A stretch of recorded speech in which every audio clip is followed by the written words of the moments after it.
noise, and it's recycled noise at that. Nothing informative, nothing that actually helps us discern the times that we live in. That's why we started doing Herd Tell. Every morning right here on Big Talker Network, 7 a.m. with a replay at 3 p.m., we talk and discuss the issues of the day, culture and politics with knowledgeable guests, no yelling, no caterwauling, just grown folk talk about the issues that matter. Join me, Andrew Donaldson, every weekday morning for Herd Tell.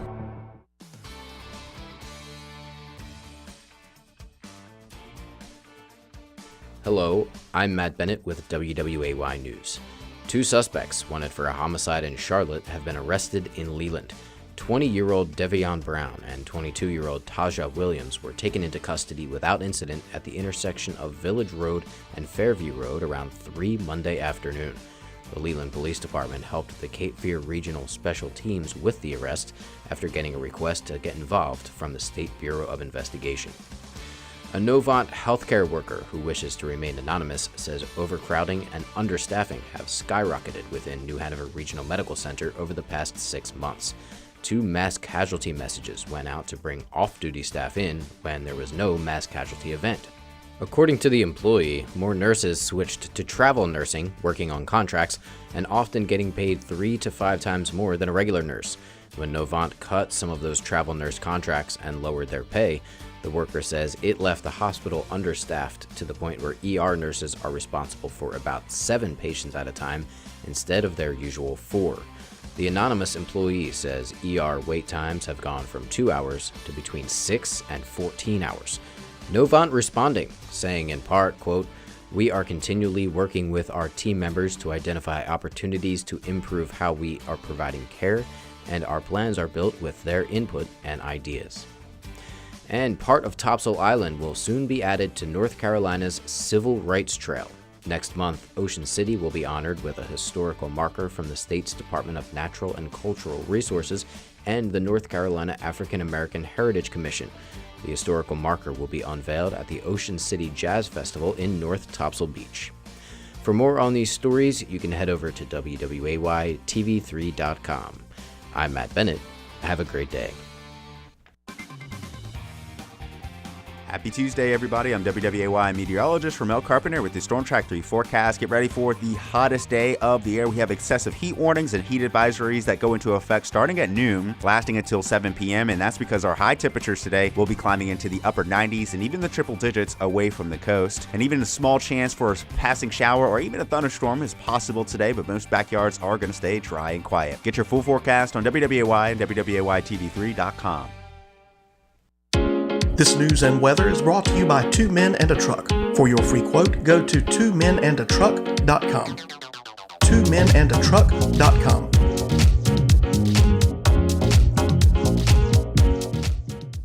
There has never been a better time to go to college. Class of 2021 high school graduates, you don't want to miss this. You may be eligible to have your tuition and fees covered at Cape Fear Community College for 2 years beginning this fall through the North Carolina Longleaf Commitment Grant. This is money that does not need to be repaid and covers tuition toward a degree or towards transfer credit to a 4-year school. This is your chance to make it happen at CFCC for free. Find out more at cfcc.edu/NC-grant.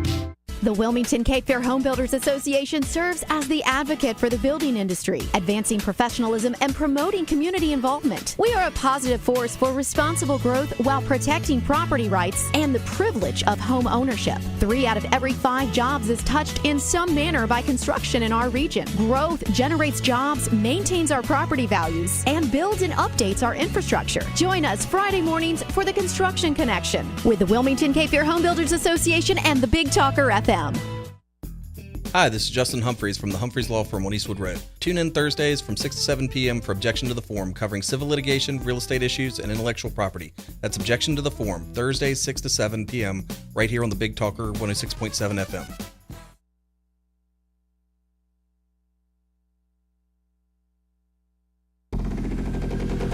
Hey, welcome back to the Asylum. Just trying to fix Windows. Windows sucks, by the way. Just want everybody to know that this is incredibly difficult to get through the regular day with Windows causing problems all up in here. Therefore, if anybody owns Windows and likes Windows, you can just Despite the big sandwich. Such a pile of junk. Anyway, welcome back to the Asylum, your refuge in a world gone mad. I wish we could do something about this. It's like everybody just releases half-baked ideas into the public forum, thinking that this is what everybody wants. What we would like is stuff that works, you know? I mean, thank God Windows is not going to make a car. Can you imagine it just crashing in the middle of everything? Wouldn't that be awesome? I thought so. Which is why this collection of machines is blowing up and causing all kinds of problems. Been in here for 40 minutes. Trying to make sure that this doesn't happen again. Oh, man. I really hate Windows. I do. Not my friend. Makes it difficult for me to do the rest of my job because I spend most of my time working on the computer itself. Because it's too stupid to remember from day to day what it's supposed to do and what it's like. And of course, from that, I'm trying to pull up some news stories that we can, you know, sing along with.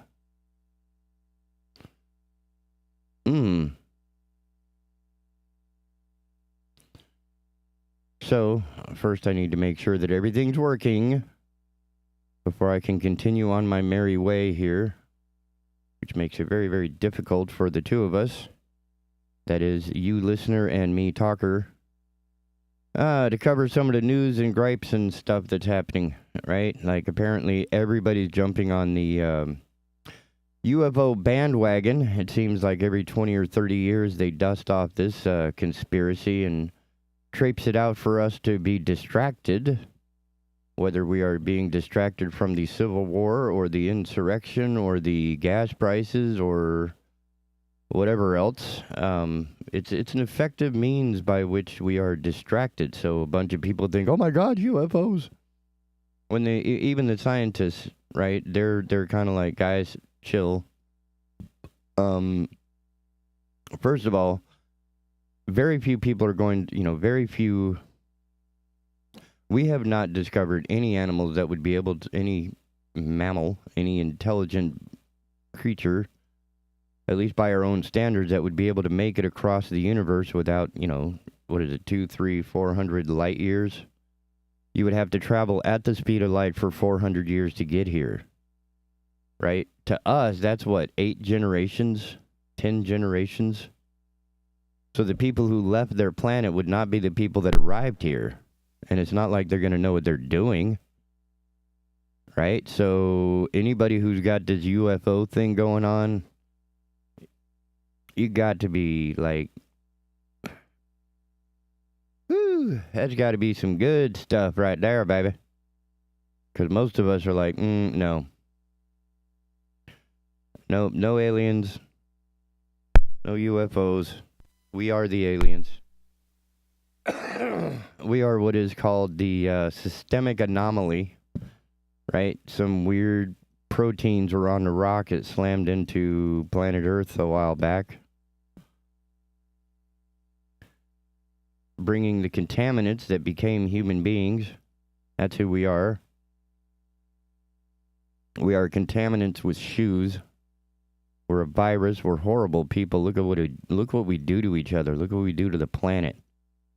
So if there are any other intelligences made from the same contaminants, right, we're going to have the same level of not good people, no matter what planet or UFO you claim them to be from. So this isn't exactly exciting news to get behind. And again, let's just look at the reality of what it takes to get here from some distant galaxy. It's measured in hundreds of light years. Right? So we're doing good to keep people. I mean, we have to send stuff up to the space station every couple of weeks so they have something to eat, right? And they got to poop. And imagine doing that for, even at half the speed of light, 100 light years away would take 200 half light years to get here. So traveling half the speed of light for 200 years would be 100 at least. Well, so traveling for 200 years 40. Yeah, we're looking at 8 to 10, I guess, generations.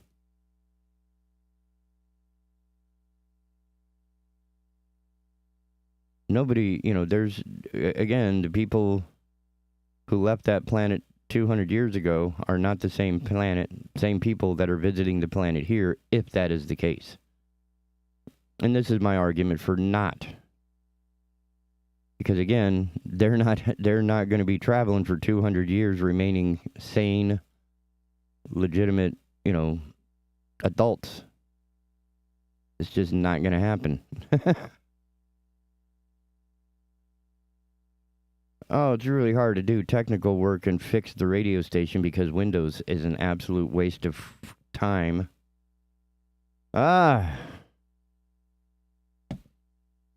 It just can't remember who it is every time you boot it up. It's like, oh yeah, audio, yeah, let's just ruin that for you. That's why everybody sounds like, Autobots. Because Windows is stupid. Bill Gates is stupid. Bill Gates is a criminal and a thief. I think he should have, that's why he's trying to do all this philanthropy stuff now. It's like, yeah, he realizes, part of his conscience realizes how much of a dweeb and thief he was to completely, destroy another person's life just to get Windows up and running. Hey, for $50, that's just... Anyway, I hate people like that. How would you say extreme opportunists? Which to me is some of the most heinous stuff you could do. All right, I got one machine fixed. One machine is back online, ladies and gentlemen. Nice. That makes my life a little bit easier. That's a small win. I'll take it. Oh, that's beautiful. All right, we got one win working. We're doing good. We're streaming. Life's good. I got one of my videos up and running. This is what it's like to be a tech and a morning show host at the same time when the morning show host doesn't want to be a morning show host. Makes my job a little more difficult. How do I convince the person who's actually a good morning show host to be a morning show host? I'm a good technician. Let me do that. You're a good morning show guy. You should do that. If I do both, I'm going to compromise both because I'm going to have to spend more attention to the things that don't require my attention and less things that do require my attention. As I was taught in the Army, or a military school anyway, you put the best people on the best jobs. You don't put your best chef in the cockpit of a fighter plane, and you don't put your best fighter pilot scrubbing toilets, unless, come on. Let's be a little more effective with what it is we do. I know I have one of these. I mean, it makes it difficult. I can barely get the rest of the morning started. I'm having to put up with Windows left and right. Oh yeah, I need to use my phone. I'm sure my phone is going to work here in a moment.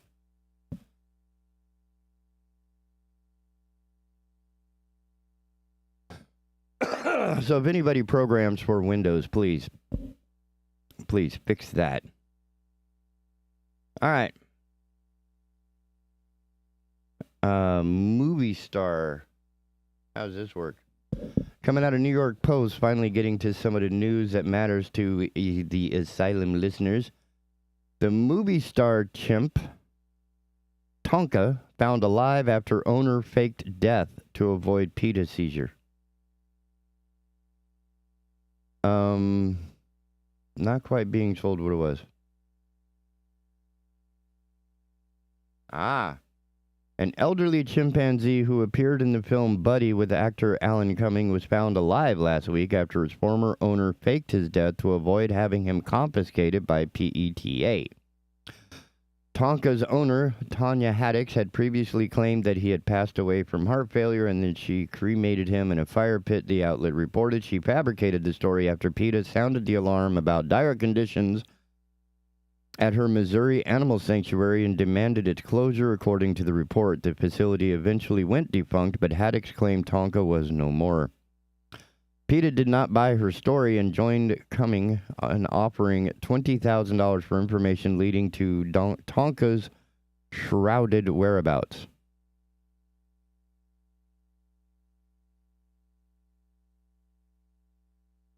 It continues, but I need to pause for effect.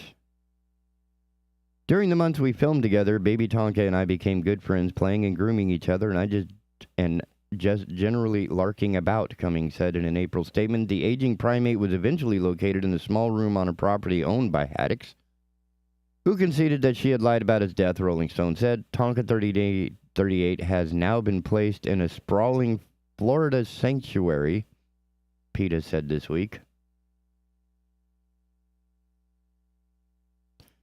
Where's the rest of the story? There it is. Cummings was elated by his old pal's new lease on life.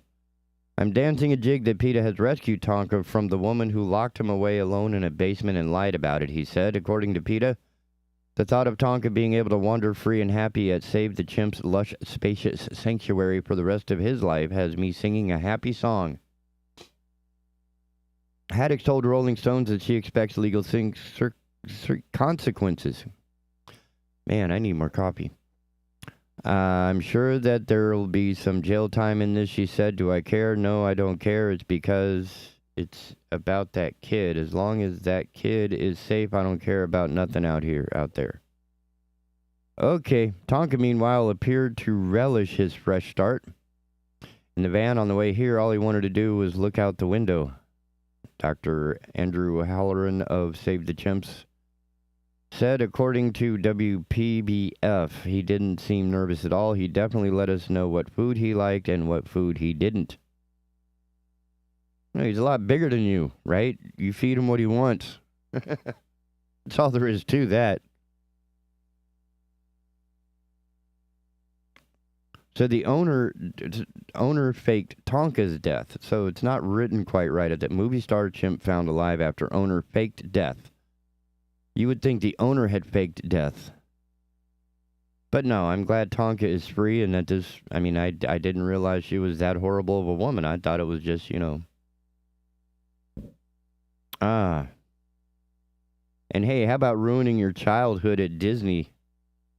Oh, this would be awesome. This is coming out of Florida, by the way. Ben Hooper, my buddy, it seems, out of UPI. Robotic Spider-Man makes a crash landing during a Disneyland show. I'm guessing whoops. A show at the newly opened Adventures campus at Disney California Adventure was out of commission for a few hours when a web-slinging robotic Spider-Man went off course and crashed. Visitors to the attraction captured video Thursday when the web slingers a Spider-Man adventure show ended prematurely, with the human-sized Spider-Man robot crashing into the building it was supposed to land on top of. Whoops. More of the story. The show was pre-programmed with a message that plays in case of accidents. The web facility is not equipped with airbags. I guess. The Disneyland representative said repairs were made and the show resumed later in the afternoon. A video tweeted by the Disneyland News Today blog shows the Spider-Man robot swinging to the top of the building as intended after being repaired. That's it for that story. Wow. Brief is one word for it. But still, that's got to be, at least you're not on the ride. It's something you watch. That's helpful. But man, that's got to leave a dent on the building if a robot goes smashing into it.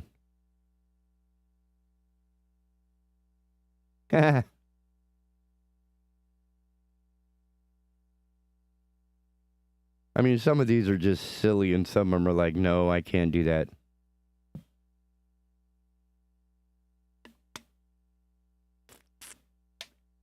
Here's an awkward situation for you. One I can relate to. I'm adopted, so, not a lot of love there. Woman, there's a woman. This is coming out of Fox 32 Chicago. Written by the Digital team, released on my birthday last week. That's right. From the Fox TV Digital. So it's Fox TV, first of all. So it's going to be entertaining.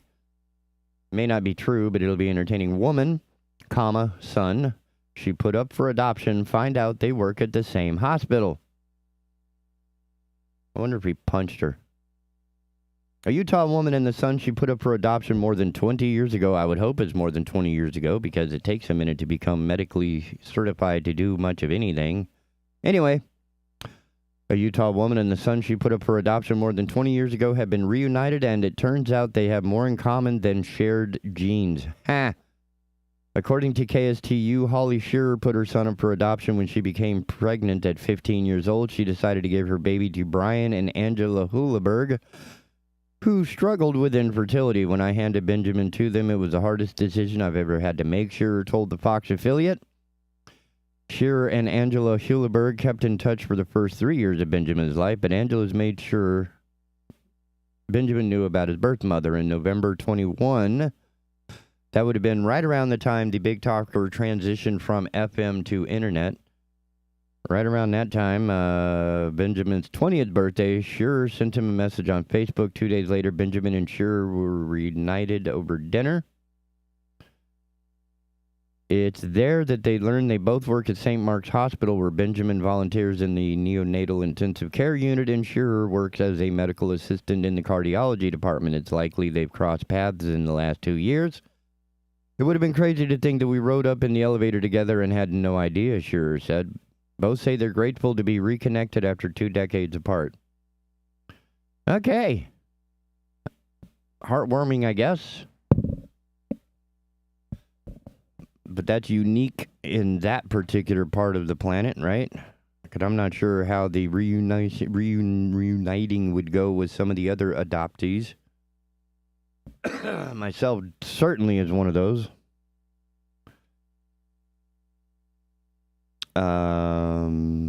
Ooh, this is rude. Alabama gotta grow up a little bit here. This is definitely worthy. All right, this is coming out of ABCActionNews.com from Tampa Bay, WFTS. Man convicted of littering for decorating fiance's grave. Yep. Associated Press, Auburn, Alabama. An Alabama man has been convicted of criminal littering in order to pay $300 for repeatedly placing boxes full of flowers on the grave of his fiancée. The Opelika Auburn News reports that Winston Haggins was convicted Thursday in Auburn City Court on a warrant signed by the Reverend Tom Ford, the father of Hannah Ford. I mean, here's what a guy, what a buddy. The woman died in a wreck in January 2021, about a month after becoming engaged. Ford testified that he didn't like the decorations or approve of their relationship. The defense said it will appeal the conviction to circuit court where the jury can hear the case. Not your spot, dude.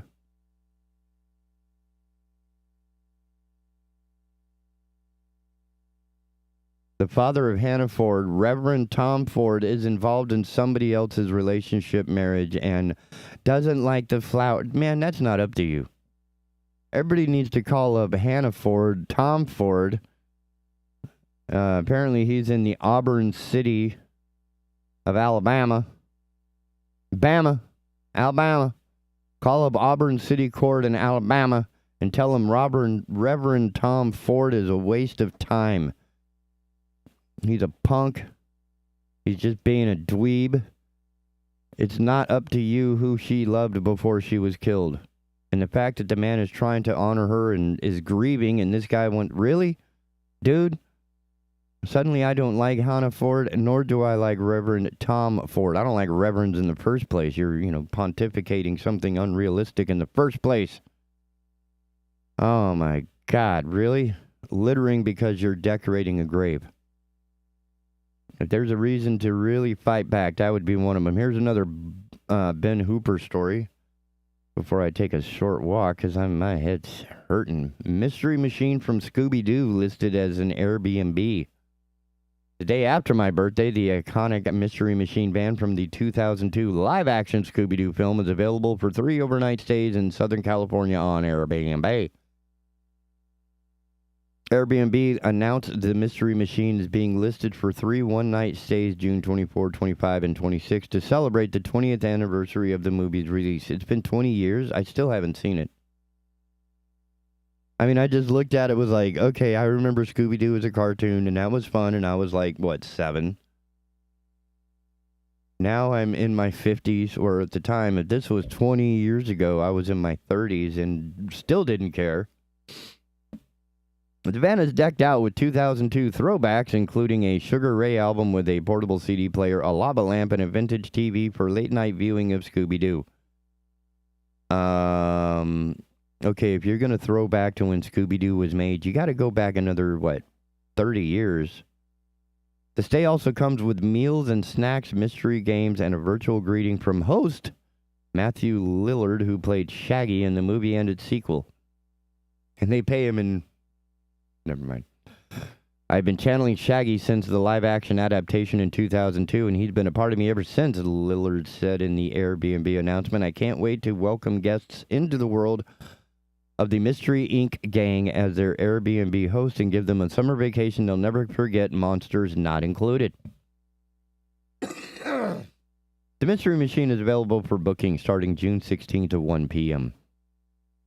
So if you want to waste your money on something completely stupid with, it's not completely stupid, I guess. And I have to admit, that's a pretty unique idea of, how much space is there going to be in the Mystery Machine for sleeping? So I'm guessing, no more than 1, maybe 2 people at the most. That would be my guess. So, ladies and gentlemen, I think I like that one. It's a little creepy. Yeah. I tell you what, we're going to take a quick break. I'm going to take some aspirin because my head is pounding. All this stress, thank you, Bill Gates. Stress I did not need.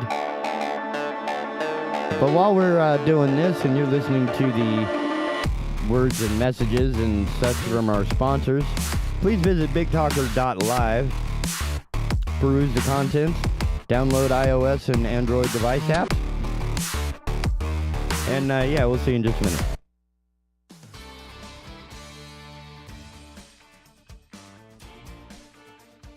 Hello, I'm Matt Bennett with WWAY News. 2 suspects wanted for a homicide in Charlotte have been arrested in Leland. 20-year-old Devion Brown and 22-year-old Taja Williams were taken into custody without incident at the intersection of Village Road and Fairview Road around 3 Monday afternoon. The Leland Police Department helped the Cape Fear Regional Special Teams with the arrest after getting a request to get involved from the State Bureau of Investigation. A Novant healthcare worker who wishes to remain anonymous says overcrowding and understaffing have skyrocketed within New Hanover Regional Medical Center over the past 6 months. 2 mass casualty messages went out to bring off-duty staff in when there was no mass casualty event. According to the employee, more nurses switched to travel nursing, working on contracts, and often getting paid 3 to 5 times more than a regular nurse.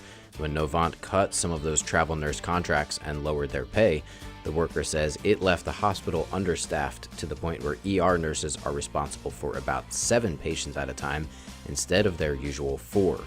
The anonymous employee says ER wait times have gone from 2 hours to between 6 and 14 hours. Novant responding, saying in part, quote, "We are continually working with our team members to identify opportunities to improve how we are providing care, and our plans are built with their input and ideas." And part of Topsail Island will soon be added to North Carolina's Civil Rights Trail. Next month, Ocean City will be honored with a historical marker from the state's Department of Natural and Cultural Resources and the North Carolina African American Heritage Commission. The historical marker will be unveiled at the Ocean City Jazz Festival in North Topsail Beach. For more on these stories, you can head over to WWAYTV3.com. I'm Matt Bennett. Have a great day. Happy Tuesday, everybody. I'm WWAY meteorologist Ramel Carpenter with the Storm Track 3 forecast. Get ready for the hottest day of the year. We have excessive heat warnings and heat advisories that go into effect starting at noon, lasting until 7 p.m., and that's because our high temperatures today will be climbing into the upper 90s and even the triple digits away from the coast. And even a small chance for a passing shower or even a thunderstorm is possible today, but most backyards are going to stay dry and quiet. Get your full forecast on WWAY and WWAYTV3.com. This news and weather is brought to you by Two Men and a Truck. For your free quote, go to twomenandatruck.com. twomenandatruck.com.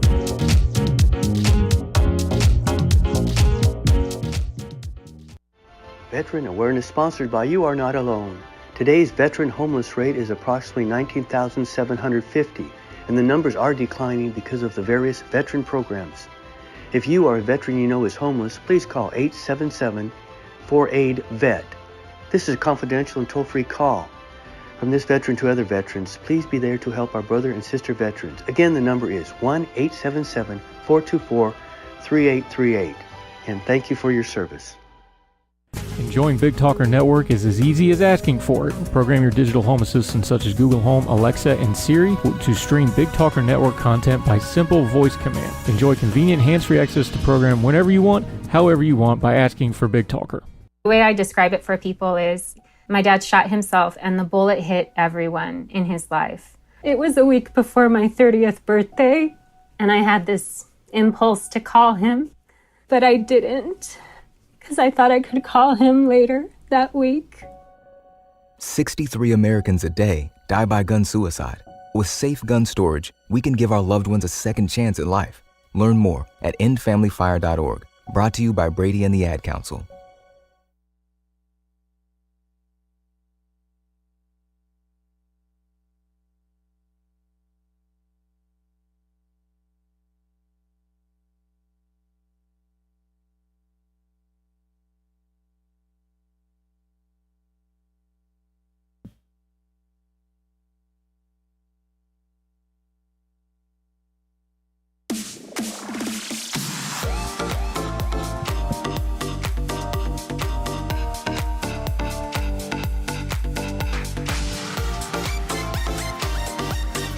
Oh yeah, the Asylum. Would you believe I kind of didn't have my medicine cabinet sort of in order? It took me a minute. Holy cow. Oh yeah, I'm still here. It just hurts, right? When you get older and... Oh man. Yeah, thank God for the mystery machine. Gives us something to talk about, doesn't it?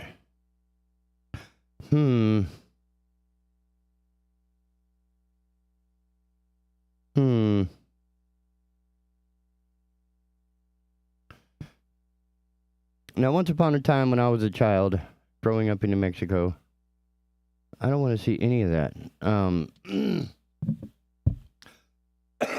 The one time I remember, I mean, this one is rather specific. After climbing around in the mountains and having a good time and splashing in the water and jumping and doing things that you can do in the Rocky Mountains you can't do anywhere else on the planet, because there is nowhere else on the planet that is like the Rocky Mountains of New Mexico, I put on my socks and shoes, and it felt like my sock was a little rumpled up under the toes. I couldn't, trying to straighten it out, and, you'd wiggle your foot and, sort of tap it against the side, trying to get it to settle so your foot can make it all the way in there. It was bugging me, and I said, all right, we got to stop. Sat down on a rock, took off my shoes, took off my shoe, the one shoe that was bothering me, and out jumped a little baby scorpion looking for a safe place to be other than in my shoe, I'm sure. Oh, yeah, and the only reason why I'm guessing that I didn't get stung is that the dude was crammed up in the corner and was, at greater risk of poisoning himself than me. Oh, yeah, that was brutal. That was scary. That was freaky. However, more recently, a story by Emily Lefroy, FloridaStateNewsBreak.com, a woman horrified to find lizard hiding in pants she wore, quote, new fear unlocked. So if you're a gamer, you're going to get that reference. If not, have a gamer explain it to you. There's nothing worse than wearing uncomfortable clothes, as I pointed out with the shoe. There's nothing worse than wearing uncomfortable clothes except maybe finding a live animal in them. That was the unfortunate case for one Florida woman who revealed on TikTok that she went on a garment investigation after feeling something was awry in the pants region. I just took my pants off because I felt something sharp, she said in the clip. I put my hand around the sharp thing, and she continues, I know what it is, I know what it is. The TikTok shows the end of the reptile's tail poking out from the purple pants. The woman gets progressively more concerned walking outside holding the pants.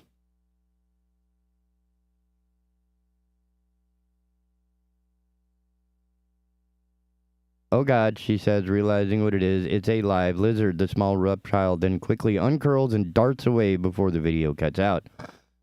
I just want everyone to know I was wearing lizard pants for about 10 minutes before I noticed there was a problem. Users found the woman's discovery equally horrifying and amusing. New fear unlocked, one commenter declared, while another said it was their worst fear. This is why I can't live in Florida, another joked. Others shared moments when their personal space had been invaded by a small critter. My friend's baby was crying. We didn't know why. There was a lizard in her diaper. This happened to me, but it was a spider, wrote another. Luckily, the woman seems unperturbed by the lizard's pants invasion. Live lizard was probably best possibility, she wrote good-naturedly in a comment. Some of the English in that is horrible. But anyway. Yeah. We share the planet with a lot of creatures. And we should respect that. Maybe. Come on, mouse. Mouse not doing what mouse should do.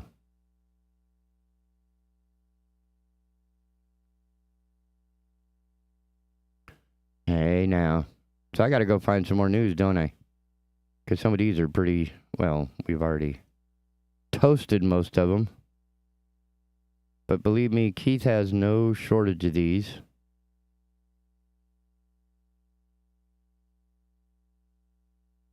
And it helps that I have, had a couple of days off.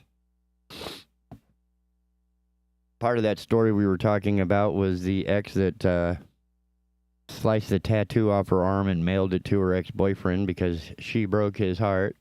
So she, deformed herself, or what is it? She, whatever it is she did to herself to make her feel like it. Oh, well. The woman who rode across the Atlantic in 40 days. I mean, that's scary. Can you imagine getting punched by a woman who can literally, row across the entire English Channel, or Atlantic Ocean, rather, not the English Channel. She did the whole thing, baby. That was crazy.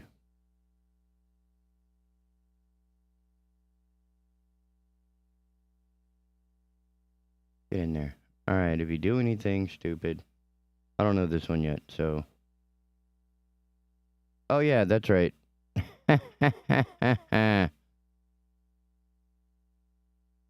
I don't know if we covered this one, but Geico. I don't want anything to do with you. CBS News. Amy Pitchy, I guess. It's usually how we refer to some singers. It's a little pitchy. No, I don't want anything to do with you. Leave me alone.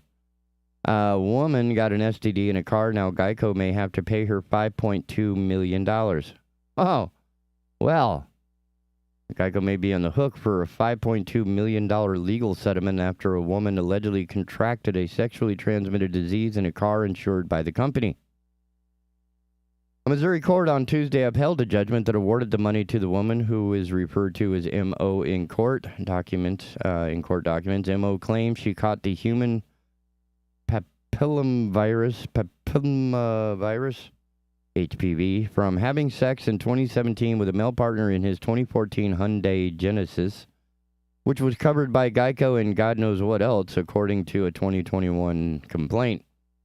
The woman who learned that she was infected with HPV in 2018 claimed the man knew he had HPV, but it failed to inform her, leaving her with past and future medical expenses and mental and physical pain and suffering. The woman alerted Geico that she was pursuing legal action against the man, claiming that she was negligently infected in the vehicle and that the car Insurance policies should provide coverage for her injuries and losses, according to the complaint. MO asked Geico for $1 million. Let me know, she said.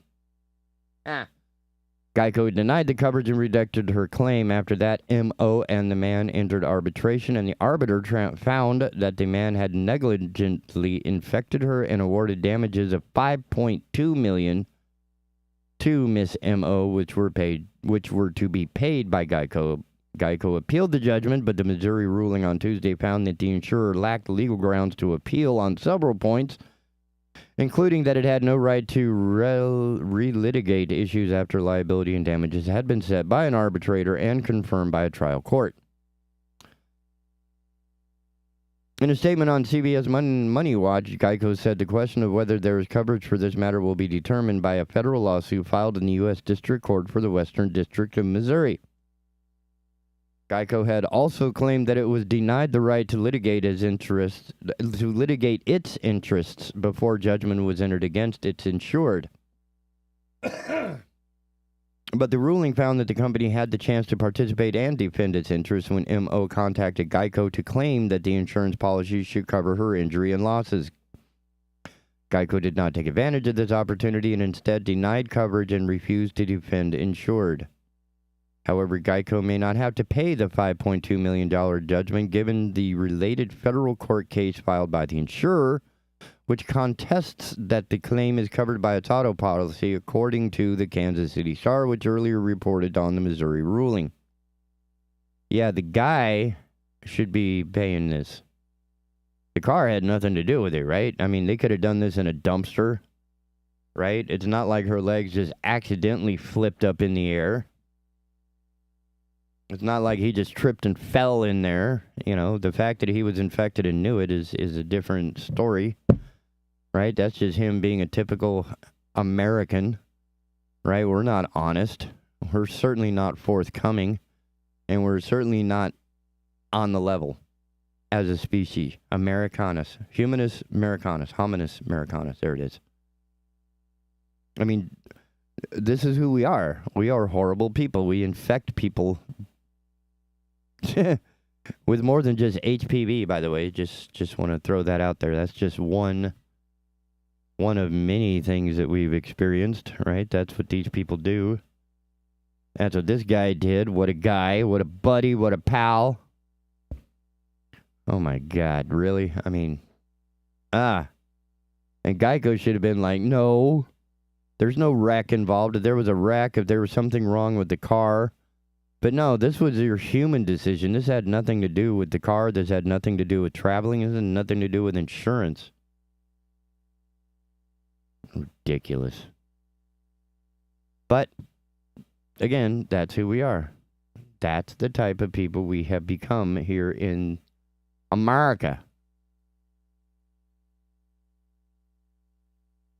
Hillary Swank popped in the news recently. I thought this was funny. I didn't explore the whole thing until the other day. Now I got to tell you about it. Bobby Kana Calvin from AP News.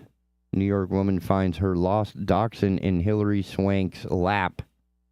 Chelsea Blackwell's dachshund, Blue, disappeared Monday, and the distraught owner went in search. She drove for an hour before coming upon a line of squad cars and people with cameras near the Greyhound bus station in Albany, New York, and set aside her search to investigate. I pulled over and thought, oh man, did someone get shot? What's going on?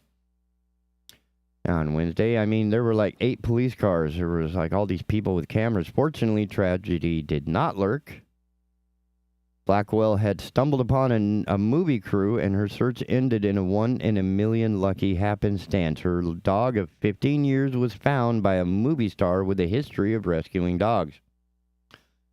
I started asking everyone if they saw my small brown dog. You won't believe this, she said, the crew told her, but a celebrity had found her pooch.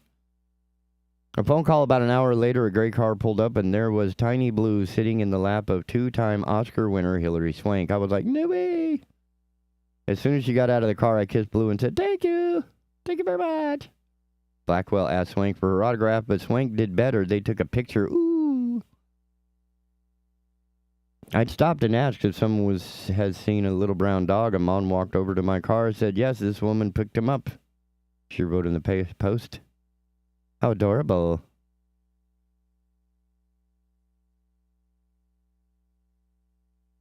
Oh, yeah, the woman. Yes, this woman picked him up. I said, who? He replied, a celebrity, Blackwell wrote. He called the person who had him, and they said she's on her way back. You'll never guess who had him. The $1 million baby herself. She's not the type of person, Blackwell said, who's going to blow the horn telling people what she did. Swank is no stranger to rescuing dogs. Every dog I've ever rescued and also shared my life with have all had their unique way of being in the world. Swank, who has adopted numerous dogs, said once said in a YouTube video posted by People magazine. Phew. Swank established a foundation, Hillaroo, a portmanteau, I guess that's French, of her name and the name of the dog she adopted, Karoo. Oh, I see. Hillaroo.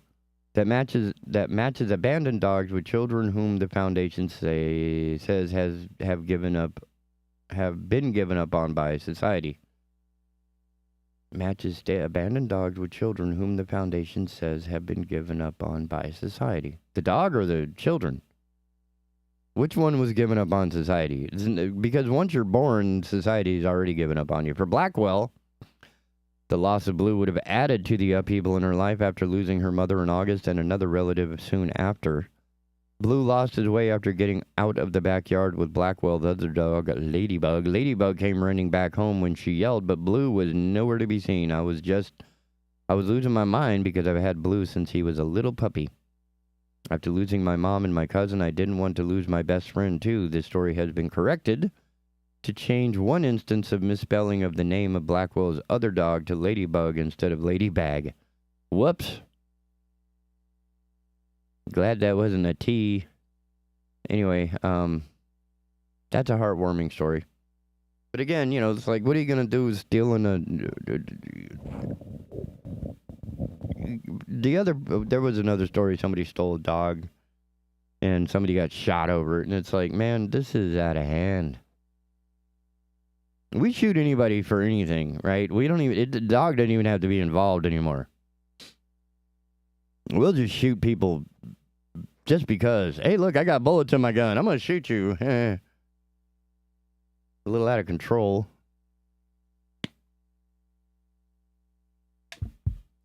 Oh, man. Whew.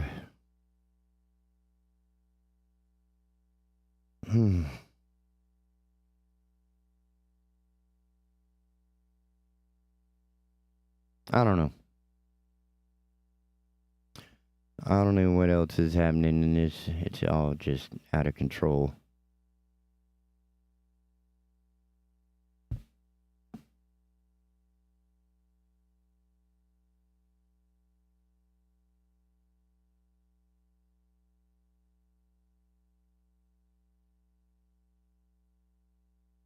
Wow. I'm not good at this. I'm, again, still sucking down the coffee. And I don't even know how to pronounce these. These are some of the most horrible looking people on the planet, aside from being horrible people on the planet. But apparently the Kardashians, who I don't understand how they even have money. I mean, I work my ass off and barely pay the rent, and these jackholes... Black Chyna better fork over $390,000 for her failed lawsuit. Apparently, Black Chyna, I guess I'm pronouncing this right. I have no idea. I mean, this shouldn't even be a thing, right? Because I'm guessing she has absolutely no marketable skills and should be flipping burgers on a Saturday evening. Apparently, she sued the Kardashians, and it proved to be a costly affair. The family says the trial cost them nearly $400,000, and now they're demanding China? I don't know. China? Is that it? Because y'all are using letters in the wrong places, and none of this reads like English. So, one of the things the judge ordered last month after a jury ruled in favor of the Kardashians, for God knows why, was for BC. I guess that's not Brian Connor from... Villanova. This would be this Black Chyna thing. Pay their litigation costs because she put them through the legal ringer. Well, Kardashian's lawyers filed new paperwork laying out their financial burden for the trial, and it's just over $390,000. And that still does not include their attorney fees.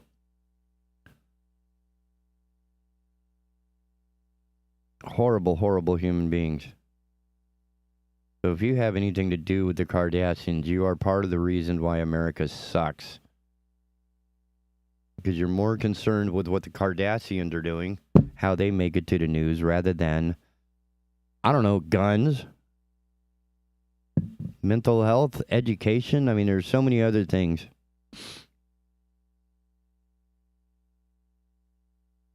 I don't recognize him. Anyway. Oh, it was Whammy Guy. They must have put a wig on him. TMZ is good for this.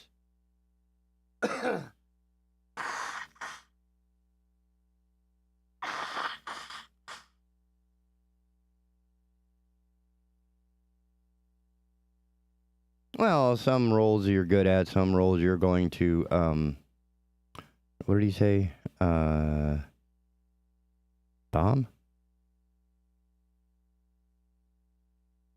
Yeah, bomb. Like when a movie bombs. Anyway. David Kushner? I don't know. Anyway, his head's shaved, so he does not look like his character from the movie. Looked a bit like a deer in the headlight during his latest DUI bust. One that couldn't stand up all that straight. At least based on this police body cam footage. The Anchorman stars running with the cops in Ohio earlier this month can now be seen on video obtained by TMZ, and in it you see him bombing. According to police, some field sobriety tests after he's pulled over on the road. It looks like he's driving just a generic Toyota. I can't tell. Maybe it is a Mercedes. I don't know. Let's see. The cop who ends up running the show actually has a funny little I know you encounter when he realizes who Kushner is, but he doesn't seem like he's too starstruck because he proceeds trying to get a read on whether DK had one too many. Or 5. After going through the gauntlet of drunk exams, the cop ends up putting David in handcuffs, telling him he's under arrest, with the actor admitting this is his second in 6 months. We're told he was arrested, processed, and then eventually released with a court summons. The summons dings him on 3 separate counts: driving impaired, refusal to submit to breathalyzer or pee sample, and driving on a suspended license. It's bad news for Champ Kind. As we said, this is his second arrest in a very short window, and if convicted, he could end up getting some jail time.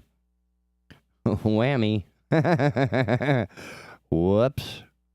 Sorry, Mr. Whammy. Oh my goodness.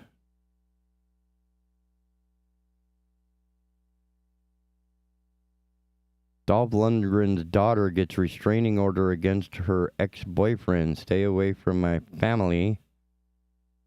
Ida Lundgren got a restraining order against her ex after he allegedly threatened her family. Who's going to threaten Dolph Lundgren? Really? Snap you like a twig. Just, yeah, that's, And if there's ever a situation where it's okay for the father to snap the boyfriend like a twig, that would be it. According to legal documents obtained by TMZ, a judge ordered Ida's ex, Jack Eaton Morris, to stay at least 100 yards away from Ida, Dolph, and other family members. Ida claims on June 1, 2022, Jack took her phone and her passport to prevent her from leaving a London hotel and also grabbed her face. She said cops were called, but Jack had fled. She claims he had driven off drunk. And according to Ida, Jack's flown off the handle like this at least 10 times before, once even threatening to blow up her mom's car, and another time he threatened to kill himself, which really you don't want to prevent that. I mean, let him go quietly, he's going to go the way of the dodo, and we should let him. Anyway, Ida noted she has now broken things off with Jack, but he refuses to accept it. The judge granted her a temporary restraining order, and there will be a hearing on June 30 where he can tell his side of the story. I was drunk.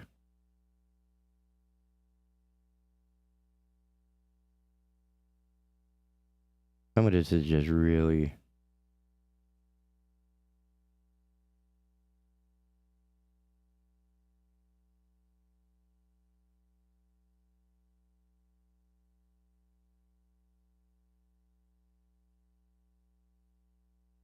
Wait a minute.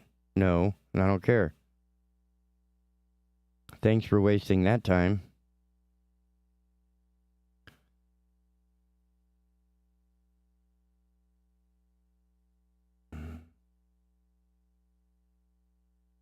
Huh.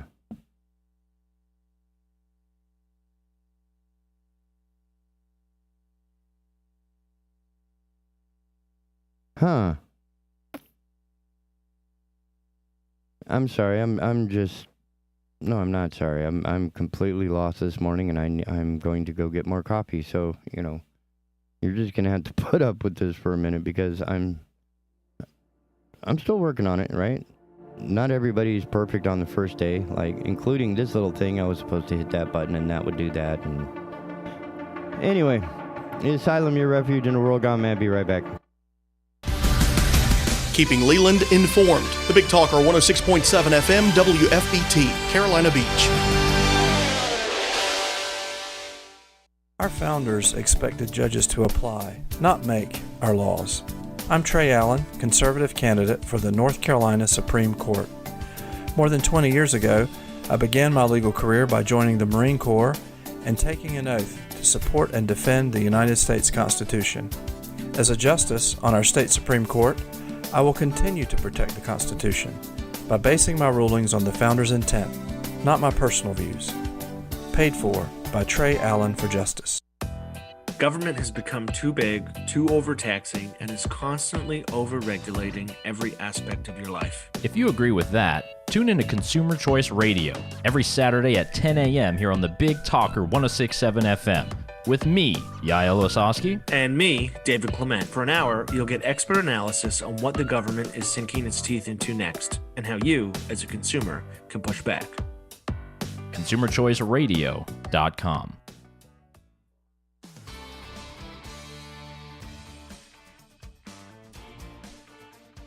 Hello, I'm Matt Bennett with WWAY News. 2 suspects wanted for a homicide in Charlotte have been arrested in Leland.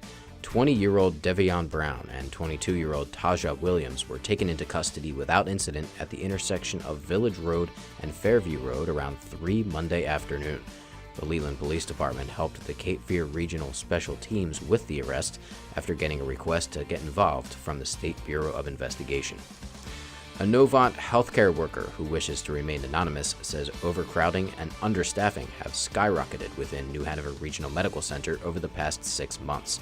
2 mass casualty messages went out to bring off-duty staff in when there was no mass casualty event. According to the employee, more nurses switched to travel nursing, working on contracts, and often getting paid 3 to 5 times more than a regular nurse. When Novant cut some of those travel nurse contracts and lowered their pay, the worker says it left the hospital understaffed to the point where ER nurses are responsible for about 7 patients at a time instead of their usual 4. The anonymous employee says ER wait times have gone from 2 hours to between 6 and 14 hours.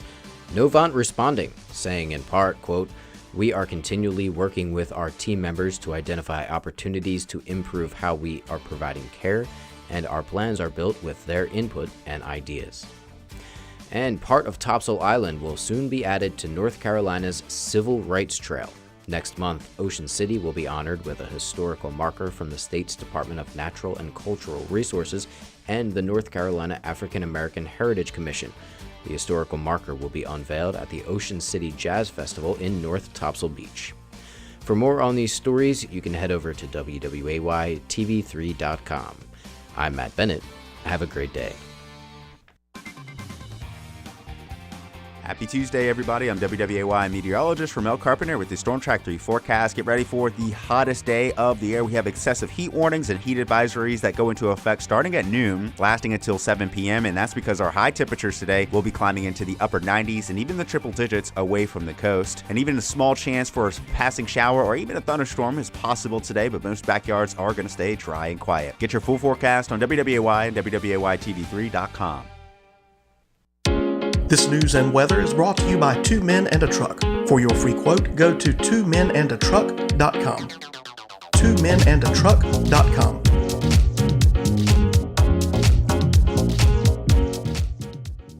I'm a boat builder. It's a tough job that takes time, patience, and precision. It's also incredibly rewarding. How many people can say they built a boat from scratch? In our area, there's a great need for people who can build and repair boats. I turned my love for life on the water into a career that I truly enjoy. I went to CFCC for 2 years, got my training, and now I look forward to work every day. You can too. Visit cfcc.edu/boatbuilding and get started today. Enjoying Big Talker Network is as easy as asking for it. Program your digital home assistants such as Google Home, Alexa, and Siri to stream Big Talker Network content by simple voice command. Enjoy convenient hands-free access to program whenever you want, however you want by asking for Big Talker. When I was in foster care, I never knew when I would have to move. So I always had my suitcase ready to go. Then one day I was adopted. My new parents opened their hearts and home to me. My parents cook my favorite breakfast for me every morning. My parents take me on trips I never thought I would go on. They gave me a home and an even better reason to use that suitcase. My parents aren't perfect, but they're perfect for me.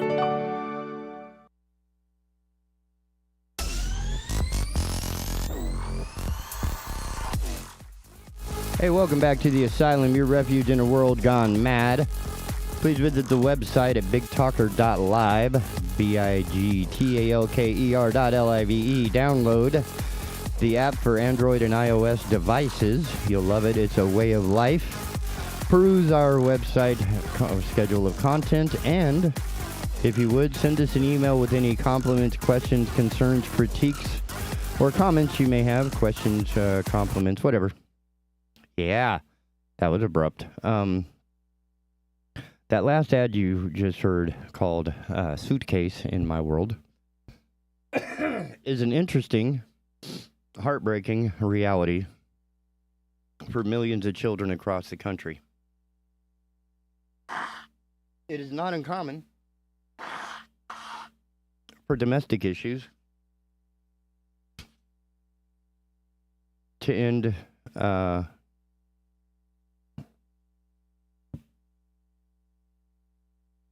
with the parent, or, with one or more of the parents being arrested and the children being displaced and removed into a safe place like, Department of Family Services, etc. Problem is,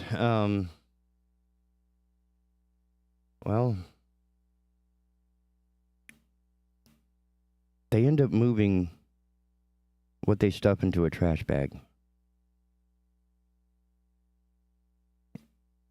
And the foster care system, for as heinous and difficult as it is just for us to deal with as human beings, as adults, as people who live in the society where this happens, imagine what it's like for the kid that's being displaced from their home.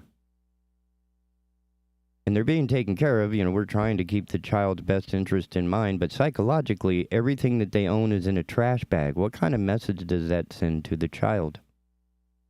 The reason why I know this is it happened in the middle of the night. We had to bug out from my alcoholic, abusive father.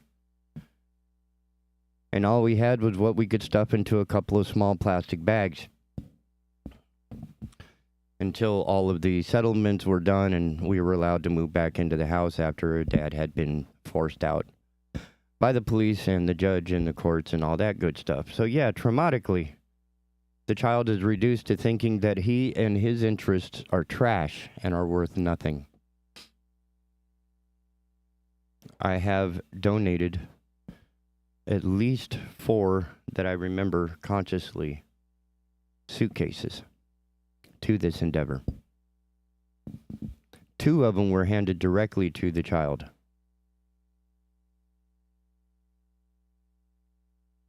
Think about it.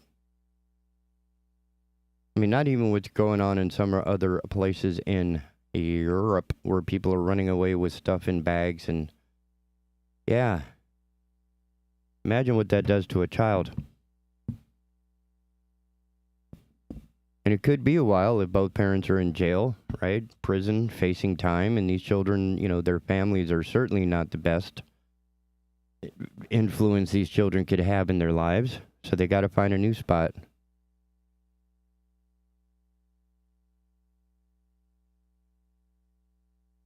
And getting there with a plastic garbage bag, right? If they're in a foster home with several other kids, Man, that's a rough way to start.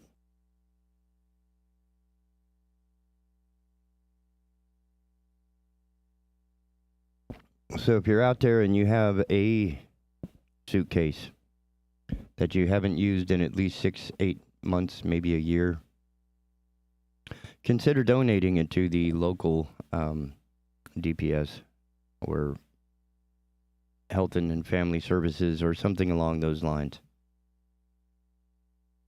So that way the next, can you I know how I felt having to drag my crap around in a trash bag. I did not enjoy it. And yes, it made me feel completely flippin' worthless at that point. And these are people that are going to be in that system, and they need as much psychological and mental help as they can get. And if it's something as simple as having an actual luggage suitcase in which to put their suits, which is interesting. You put your suits in a suitcase. Well, you put your suits in a garment bag, but you put your garments in a suitcase, They don't get that option. It just all gets stuffed in a trash bag along with their toys and toothbrush and told, get moving. Get in the car, we'll take you someplace safe. You're not important. Nothing about you is important. Don't pretend like it is. And you wonder why they turn completely angry and messed up towards the end of their life, or as they become, if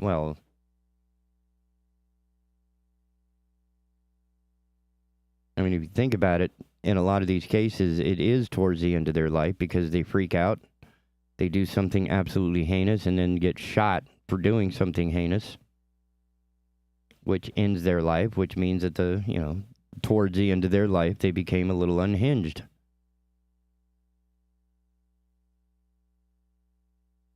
And the common denominator there is that they feel a need to make others suffer with them. This is the opposite of empathy, by the way. Just wanting to let you know. Oh. Thank you for saving me. June 14. I did not know this one. Ladies and gentlemen, something you will only get here on the Asylum. This is coming, man. Ben Hooper's, you're my savior, man. International Bath Day, June 14, pays tribute to Archimedes and creativity in the tub. International Bath Day, celebrated annually on June 14, was founded in 2016 to pay tribute to ancient Greek mathematician Archimedes' bath time revelation. Apparently, the ancient Greek mathematician Archimedes, who is said to have discovered a principle of volume and displacement while taking a bath. How's that for awesome? So, 6 years ago now, we started the holiday, which was added to the National Day calendar by the website's registrar in 2016.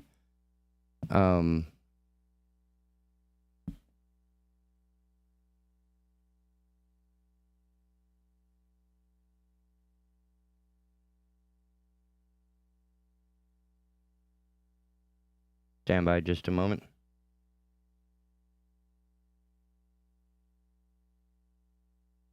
Let's see, added in 2016 to pay tribute to the bath time revelation. The holiday was added, registrar, to pay tribute to Archimedes' discovery that an object's volume could be accurately measured by submerging it in water. This is what I was talking about, right? So these are concepts that should be introduced to our children at very young ages. It took him until he was, in his 20s, 30s, or whatever, to understand that, for one of the brains to click, right? The same one that clicked and said, hey, Mars isn't going backwards. We're just on the other side of the sun from Mars. So it looks like it's going backwards when in reality, we're just on opposite sides of the sun. So our orbit looks a little weird. Legend has it, and so you should introduce these concepts at age, 5. So that by the time they're 35, they're discovering the cure to cancer or navigating, stellar navigation, that sort of thing. Legend has it that Archimedes, born in the year 287 BC, made his discovery while sitting in the bathtub and celebrated the revelation by running through the streets proclaiming, Eureka, Eureka.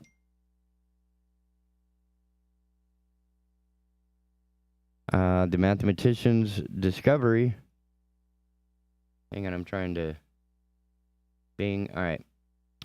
The mathematician's discovery was said to have occurred 1 week before the start of summer. The date known today is June 14.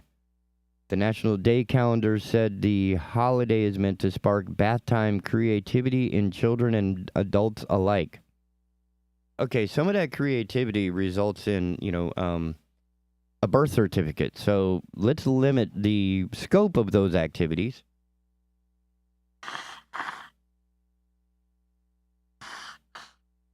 Because think about it. If you're in the tub, Geico can't cover you for any mishaps, okay? Now, June 14 is also the Call Your Doctor Day, Family History Day, Flag Day, Magic Circles Day, National Bourbon Day, National Strawberry Shortcake Day, Own Your Share of America Day, Pause for the Pledge Day, Pop Goes the Weasel Day, Ryan Morin Day, World Blood Donor Day, and World Pet Memorial Day. How's that?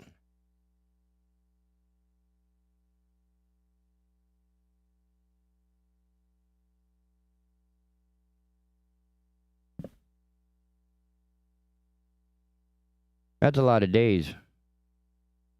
We celebrate everything. National Fart Day. National Puke on Your Little Brother Day. National Terrorize Your Stepbrother Day. Why not?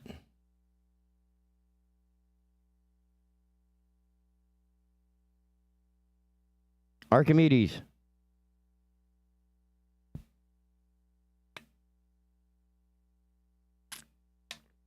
We need more like that.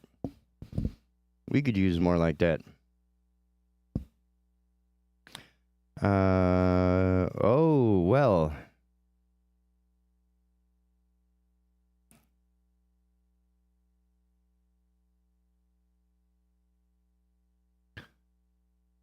Who wants to make a quick $2,000? I got a plan for you. That's right, Ben Hooper. Oh, the Pest Informer based in North Carolina. This is homegrown stuff right here. So all you North Carolinians right here in North Carolina, right here in the Kakalaki, a company is offering homeowners $2,000 to release 100 cockroaches into the house. Yeah, just come down to the coast. You ain't got to release nothing. A pest control company is offering homeowners in the United States $2,000 in exchange for releasing 100 cockroaches into their home to test out experimental pest control methods. The Pest Informer, based in North Carolina, said it is seeking 5 to 6 homeowners to allow the company to release about 100 American cockroaches into their house to test out new methods of getting rid of infestations. The company said the trial will last for around 30 days, and the pest control team will use traditional methods to eliminate the roaches if the experimental techniques prove unsuccessful. Take two.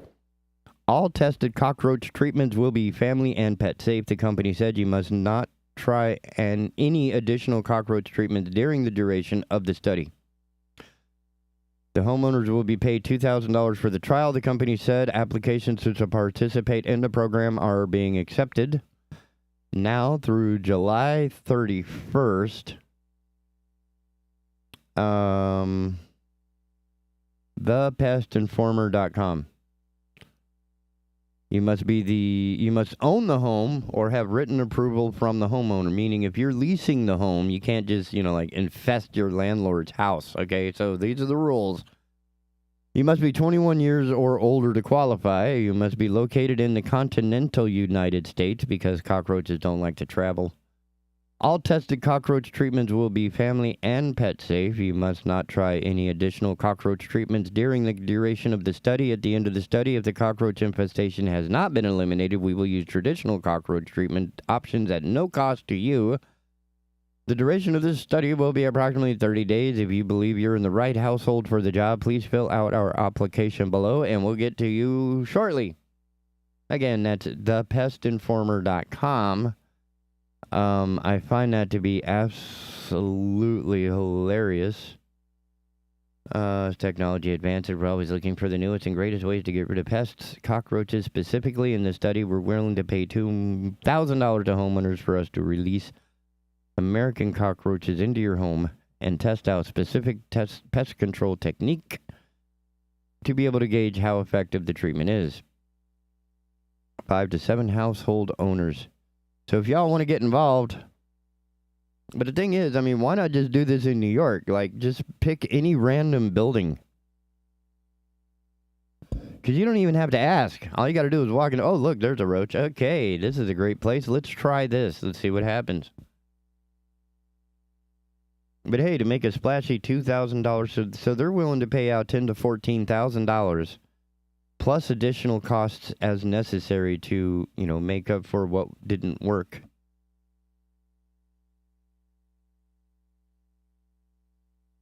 That's questionable, at least. At least.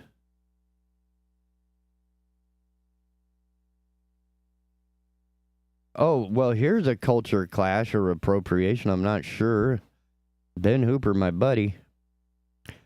June 10, the day after my birthday. So, I still took the day. I took the whole damn weekend.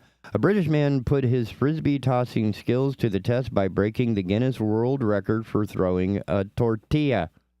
A Breton is sending a tortilla through the air. Can you see how this is a clash of culture? Because most folks who understand tortillas are not going to throw it like a frisbee. We're not going to throw it. We're going to eat it. We're going to use it to sop up a sopapillas. That's what the menudo's for, Oliver Mills told the Guinness World Records he decided to attempt the world record after watching a YouTube video while in COVID-19 lockdown. Genius. Hey, attempting this gave me something to focus on during lockdown, which really helped my mental health, and actually breaking the world record will really prove these efforts weren't in vain. No, that's because your mom embarrassed you. I mean, how many tortillas did you waste? That's a lot of food, man. I mean, Ukraine's kind of pissed. Like, dude, if you're going to throw tortillas, throw them this way so we have something. He managed a distance of 90 feet, 11 inches. It's a funny feeling. It's a super silly world record. I can't believe I'm the person who can throw a tortilla the farthest in the world, Miles told the Comet newspaper. Miles said the record stood at 30 feet 1 inch when he originally decided to break the record. That mark was bested in the meantime by serial record breaker David Rush, who achieved a throw of 54 feet 5 inches. Rush's mark was again beaten before Miles managed to take the top spot.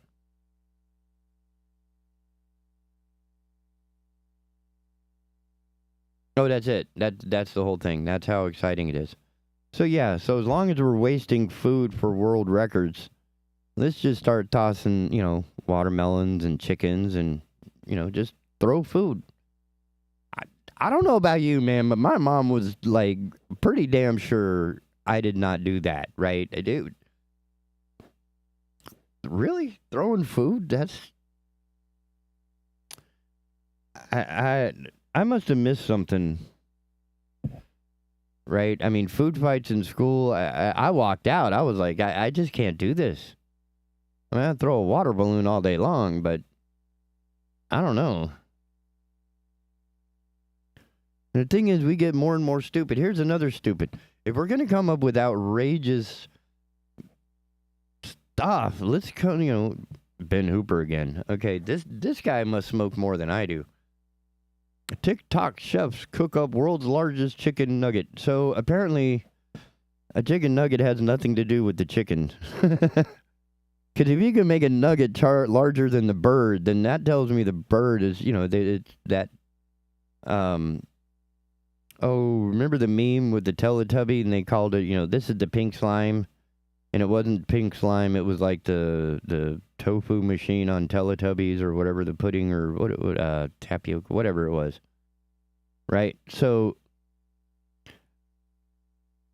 Duo broke their second Guinness World Record by creating the world's largest chicken nugget, which weighed in at 46 pounds, 3.34 ounces.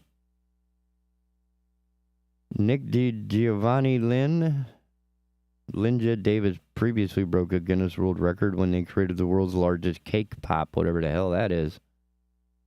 The duo broke their second world record by cooking up a chicken nugget approximately 110 times larger than an average chicken nugget. It's 115 times larger than your average chicken, for Christ's sake.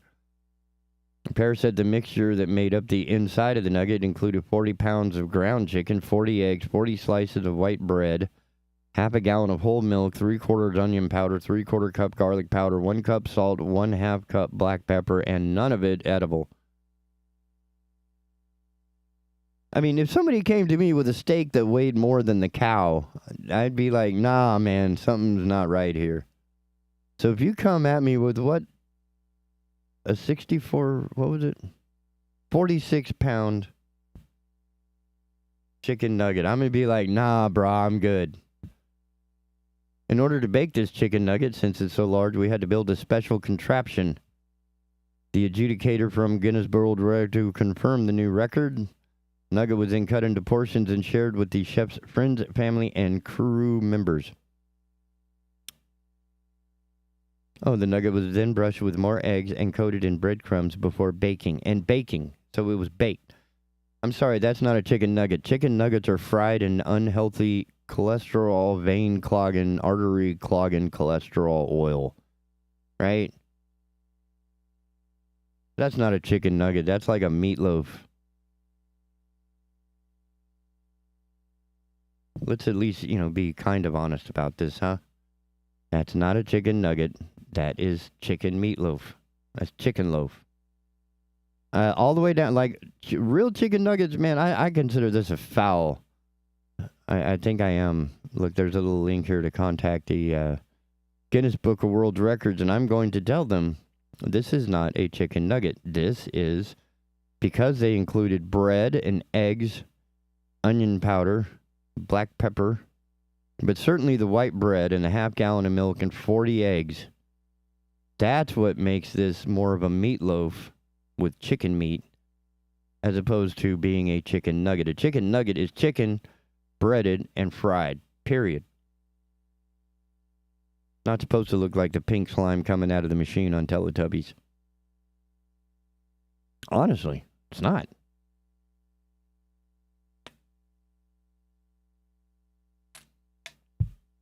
But hey, you nibble on what you want, and I'll just laugh at you from over here. That's fine. I can do that all day long.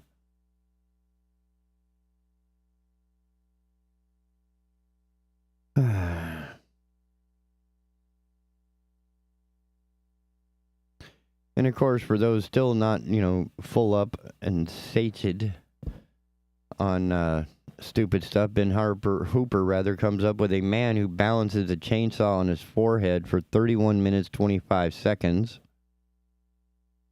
Idaho man reclaimed a Guinness World Record title by balancing a chainsaw on his forehead for 31 minutes and 25 seconds. David Rush, who has broken nearly 250 Guinness World Records to promote STEM education, originally broke the record for longest duration balancing a chainsaw on the forehead in 2017. When he balanced the tool for 5 minutes and a second. Rush said he was so fond of the record that he used an image of it for the cover of his book, Breaking Records, 21 Lessons from 21 World Record Attempts. The serial record breaker said he decided to reclaim the title after learning someone had bested his time with 6 minutes, 48-second attempt. Rush said he is hoping his new time, 31 minutes and 25, will be enough to keep the record in his name. I'm hoping I can keep this one for a while again since it holds a special place for me. Do you not have a life or a job? Is this your entire contribution to society, is balancing? I mean, coming up with just stupid world record. Really? I mean, world record for the most desperate man for attention, I think, goes to this guy. Or most of them in there. I even have a nephew that's in there for his, I think it's Mario Kart DS. And when I was a kid, breaking a world record was something that happened incidentally, right? The guy's in the Olympics, and he is running with everything he's got, and then afterwards they look up, and they're like, wow, that's a world record. But now it's like people are looking for world records. Hey, is anybody throwing a tortilla 300 feet? I'll do it. I will dedicate the next 20 years of my life to nothing but throwing a tortilla down the road. Because, hey, wasting food and being a uncontributing jackhole to society is going to be the most important thing that I could ever give you as a legacy of my life. My entire contribution to American culture is balancing a chainsaw on my forehead. In the ludicrous attempt to, how did he put it? In ludicrous claim of promoting STEM education. First of all, if anybody who had STEM education would know that balancing a chainsaw on the forehead is just stupid.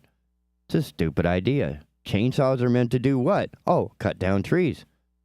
They're not meant to be balanced on your forehead, and being paid for that, or that being your claim to fame, is painful. It's a reminder of how low our society has come all by itself. It's not like another company has to come and invade us. We're doing it to ourselves.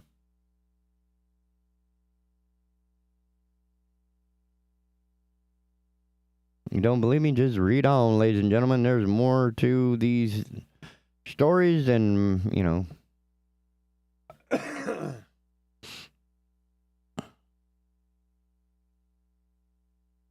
It's not a chicken nugget. We should point that out to them. They would hate me for that. But that's, you know, that's the truth. That is not a chicken nugget.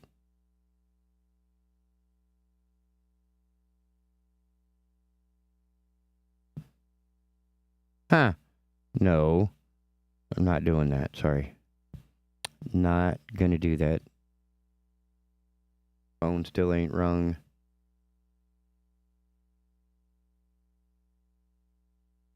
Oh, come on, Ben.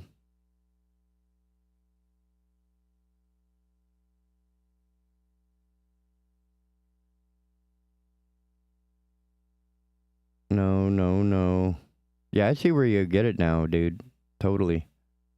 Let's see. Why? I'm still pissed, because I like a tortilla, man. I mean, throwing 100 tortillas, trying to just... Here's another stupid one. A 600-pound hamburger in Mexico was also done on my birthday at a festival in Mexico. 629 pounds. Largest in the history of the country. This is who we are. We are just stupid. And we like to show how stupid we are by setting stupid records for the stupidest that we can be.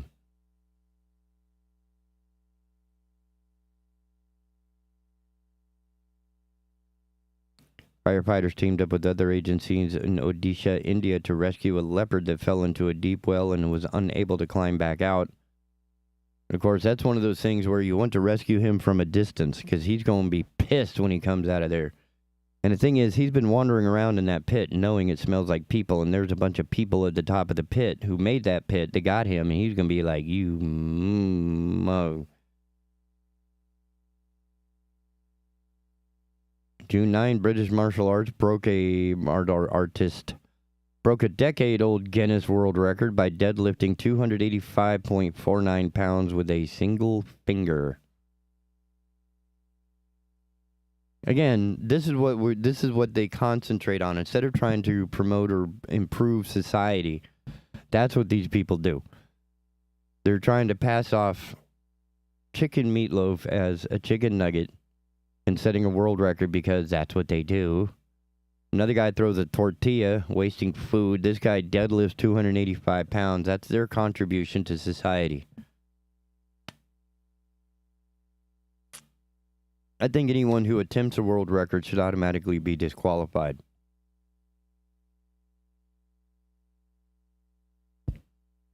Let's see.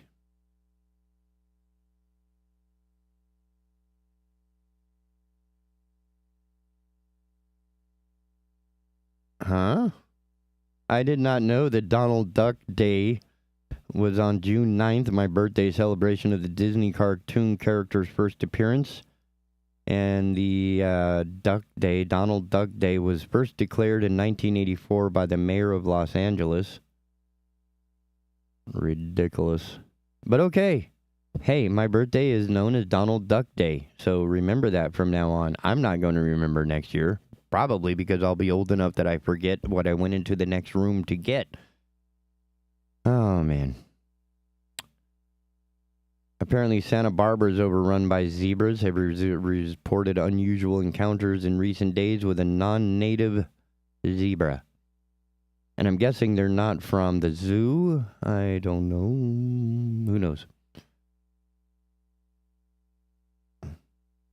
A swimmer known as the Echo Mermaid broke a Guinness World Record again by taking 26.22-mile swim in the ocean while wearing a monofin.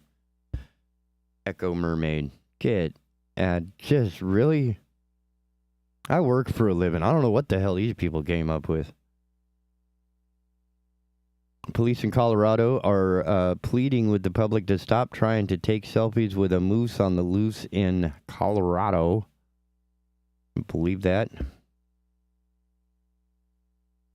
Here's more stupid. Display featuring more than 70,000 pounds of bananas breaks world record. More than 70,000 pounds of bananas were arranged outside a grocery store in Chicago suburb as a successful attempt to break a Guinness World Record again, wasting food and doing absolutely nothing to help the humans on the planet. Good God Almighty. This is who we are, ladies and gentlemen. This is who we are. If I don't take a break, I'm probably going to break something. So, here we go. We'll be right back after these messages because, damn, y'all just out of control. Be right back.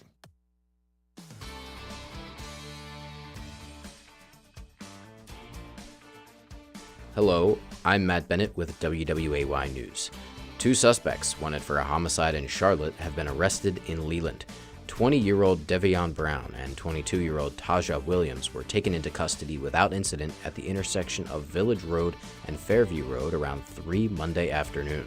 The Leland Police Department helped the Cape Fear Regional Special Teams with the arrest after getting a request to get involved from the State Bureau of Investigation.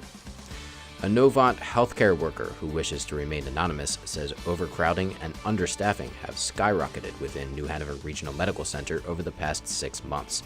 2 mass casualty messages went out to bring off-duty staff in when there was no mass casualty event. According to the employee, more nurses switched to travel nursing, working on contracts, and often getting paid 3 to 5 times more than a regular nurse.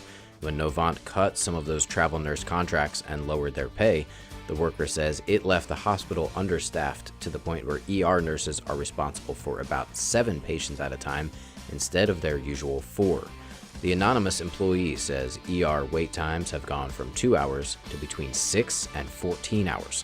Novant responding, saying in part, quote, "We are continually working with our team members to identify opportunities to improve how we are providing care, and our plans are built with their input and ideas." And part of Topsail Island will soon be added to North Carolina's Civil Rights Trail.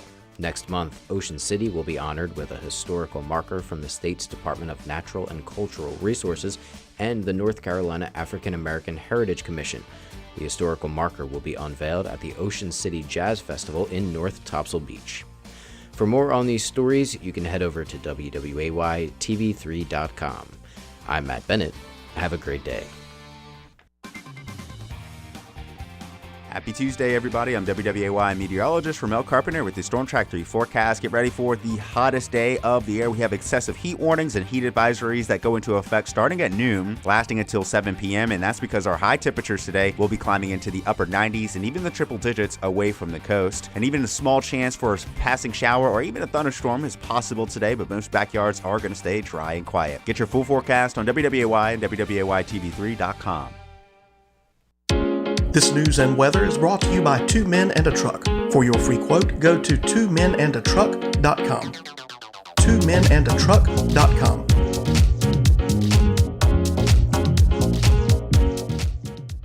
Hey everyone, Ben Hawkins here with Cross Country Mortgage. Rates are still at historic lows, and there has never been a better time to purchase your dream home or refinance your existing. With over 300 loan products including conventional, FHA, VA, USDA, renovation, and jumbo, we are certain we have the right loan product for you and your family. Call me today to be pre-qualified to make the offer on your next dream home. 910-352-3373 or visit my website at lendwithben.com. Enjoying Big Talker Network is as easy as asking for it. Program your digital home assistants such as Google Home, Alexa, and Siri to stream Big Talker Network content by simple voice command. Enjoy convenient hands-free access to program whenever you want, however you want by asking for Big Talker. Folks, the sad truth of it is most of what we're seeing in the news cycle is just noise, and it's recycled noise at that. Nothing informative, nothing that actually helps us discern the times that we live in. That's why we started doing Herd Tell. Every morning right here on Big Talker Network, 7 a.m. with a replay at 3 p.m., we talk and discuss the issues of the day, culture and politics with knowledgeable guests, no yelling, no caterwauling, just grown folk talk about the issues that matter. Join me, Andrew Donaldson, every weekday morning for Herd Tell.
I have to answer the mail call.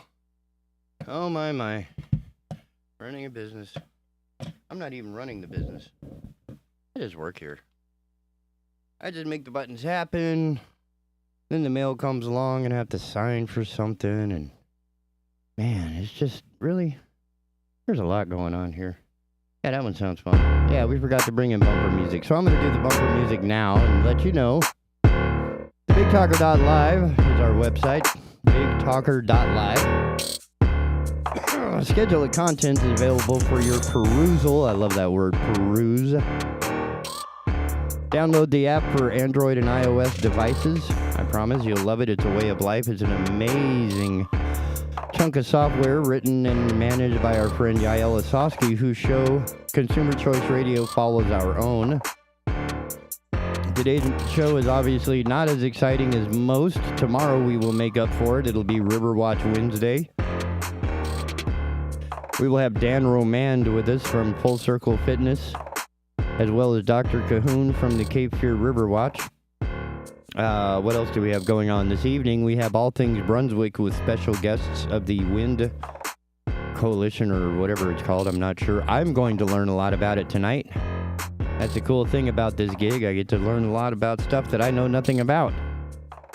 Some of it I don't want to know about, like all these flippin' world records that everybody seems to be going nuts about. I mean, doing absolutely nothing to help their fellow humans on the planet. I mean, I thought that was the whole purpose we were here, right? That's what churches were supposed to teach. That's what the Boy Scouts was supposed to teach. But apparently both of those institutions have turned into sexual debauchery. Yeah, I mean, this is humans, and I doubt it happened as heavily or whatever prevalently in other countries as it has happened here. Again, Hominis americanus is one of the worst species of humans on this planet. We are a horrible, horrible group of human beings. And it's evident in just about every news story that I can click on. Right? I mean, I have 16, no, I have 9. I closed a couple of windows, but I have like 19 tabs in different windows open. all of which are nothing but news stories of horrible, horrible human beings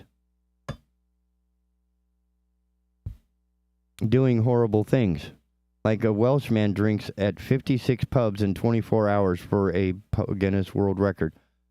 Really? That's what you're doing. That's your whole focus and purpose in life, is getting drunk in 24 hours. A dedicated drinker in Wales broke a Guinness World Record by visiting 56 pubs in 24 hours, having at least one drink at each. The hell? This is a world record? That's... okay, so what we should do is just abolish the Guinness Book of World Record all the way around. Right? If you want to set a world record, be a decent human being, let's start there. That'd be kind of cool. Right? Am I just asking too much? Is that the deal? That if your entire purpose on the planet is to drink for 24 hours straight, regardless of how many pubs you go into, I mean, you could have sat on a street corner and slammed 56 drinks, right? Because it's at least one beverage in each. So you could do 56 shots of vodka just sitting on the side of the road. You know, just drink the whole damn bottle and just lay there. And he does not look like a healthy human being. If you look at the picture on here, it's like, oh, yeah. Yeah, I remember him before he freaked out and, you know. Anyway. Oh, really? Oh, I see. I clicked the wrong one.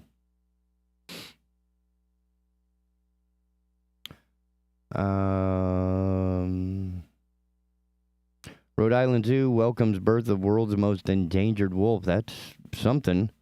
Rhode Island Zoo announced the birth of a critically endangered wolf pup, the first born at the facility since 2005. That's a hell of a gestation period, for Christ's sake. Can you imagine being pregnant for 17 years? Holy cow.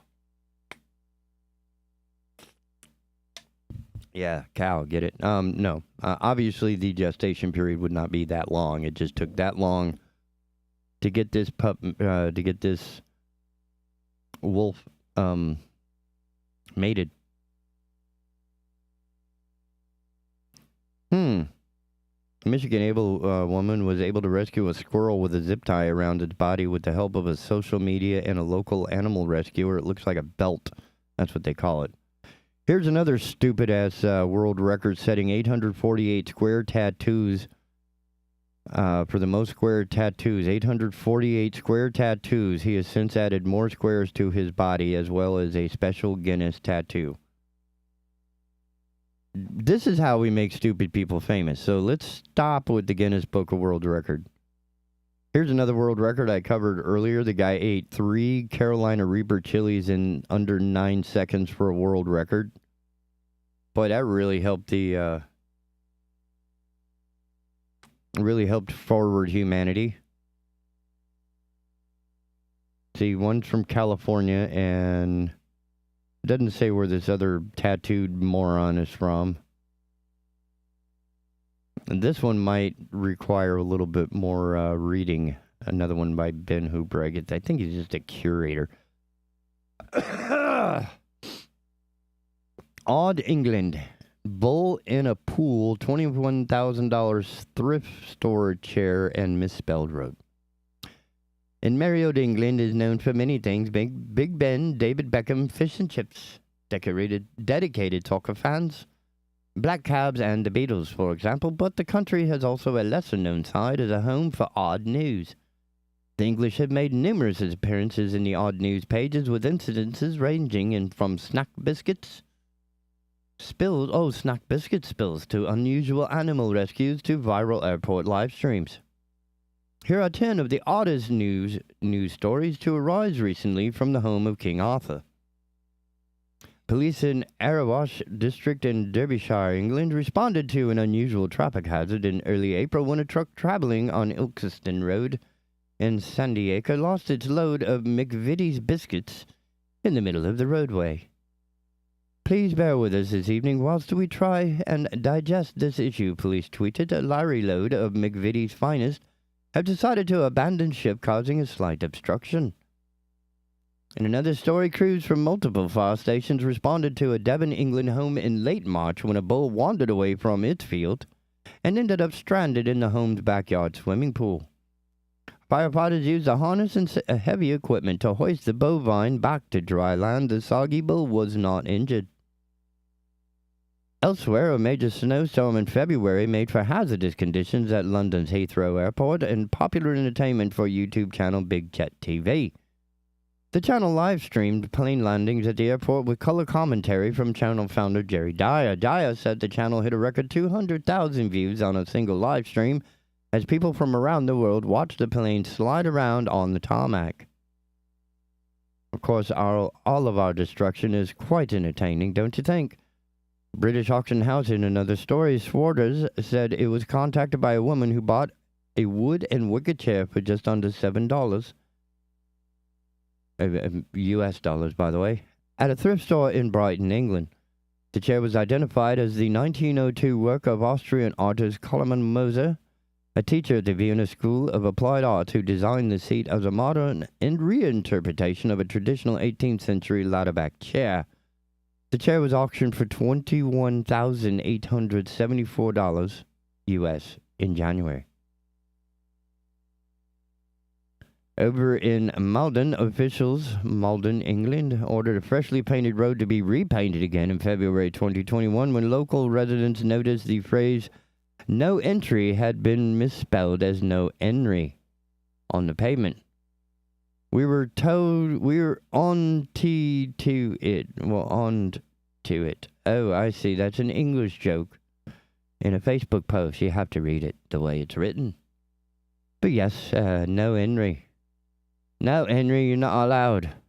That's certainly if you have a Cockney accent, Henry. Your friend Henry would not be allowed. The RSPCA responding in Orpington, England, to a Orpington, England home in April when a fox cub got its head stuck through the middle of an old discarded tire. The baby fox was removed from the tire, and the fox and its sibling were taken to a specialist wildlife center to be cared for until they are old enough to live on their own in the wild. I bet their mom's pretty pissed. Facebook apologizes for confusing landmark name with offensive term. Facebook apologized to members of groups based in Plymouth, England, when posts mentioning a local landmark called the Plymouth Hoe were incorrectly flagged as containing foul language. The name of the landmark comes from the Anglo-Saxon word hoe, which describes a sloping ridge shaped like an inverted foot and heel. But Facebook incorrectly flagged the term as a misogynistic hate speech and removed the posts. You can remove the posts, you can't remove the mountain. Father-son hang 10 clothing items to break world record. What? This is ridiculous. Again, we have stupid people in America. Edward Draper and his son Rowan Draper broke a Guinness World Record at Turk's Head Pub in Twickenham, London, by hanging up 10 items of clothing in 56.87 seconds. That's almost 6 seconds per item of clothing. The father and son duo said they spent hours of practice time selecting the best clothing items to use for the attempt and the fastest techniques to get them onto the hangers and a rack. Really? The Guinness World... Yeah, no. It's time to boycott that stupidity. And here's more coming from England. I mean, so this is designed to help at least me not feel so bad about the stupid that, hominis americanus has become fragment of long-lost 12th century poem found in a book binding. Tamara Atkin, a researcher from Queen Mary University of London, was examining a book published in 1528 when she discovered the binding contained a fragment from the long-lost poem Siege d'Orange. The poem tells the story of the Siege of Orange, a city in the Rhone Valley, and is part of a cycle of epic narrative poems about the legendary hero Guillerme, The fragment found by Atkin is believed to be from a version published in the late 13th century. I'm going to bet that the poet said, scrap this section, right? I've rewritten it, whatever, so I'm going to use this because I have a book that's falling apart. Anyway. Man harvests 1,269 cherry tomatoes from a single stem. Another world record, stupid. Douglas Smith of Hertfordshire, England, put his green thumb to the limit when he harvested 1,269 tomatoes from a single plant stem, breaking the Guinness World Record for most tomatoes from a single stem truss. Smith, who had broken the same record just a few weeks earlier when he harvested 839 from a single stem, said he studied multiple books on gardening, took soil samples for laboratory analysis to prepare for his record attempts, dedicating his entire life to growing as many tomatoes on a single vine as possible. Whereas that same research, that same type of energy and dedication could probably have been used to cure cancer. But instead, the man is growing tomatoes in his yard, in his garden. Yes, ladies and gentlemen, trying to prove STEM concepts by doing stupid stuff. You know, this is who we are, man. Where did that story go? Oh, it's on one of the early pages. Is it on the first one?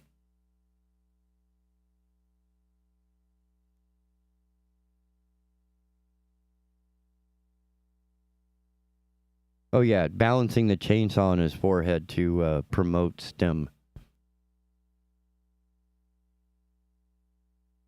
Let that sink in. That was his excuse for being an actual waste of time. And he reclaimed the Guinness World Record. So there are more than one people wasting their time balancing a chainsaw on their forehead.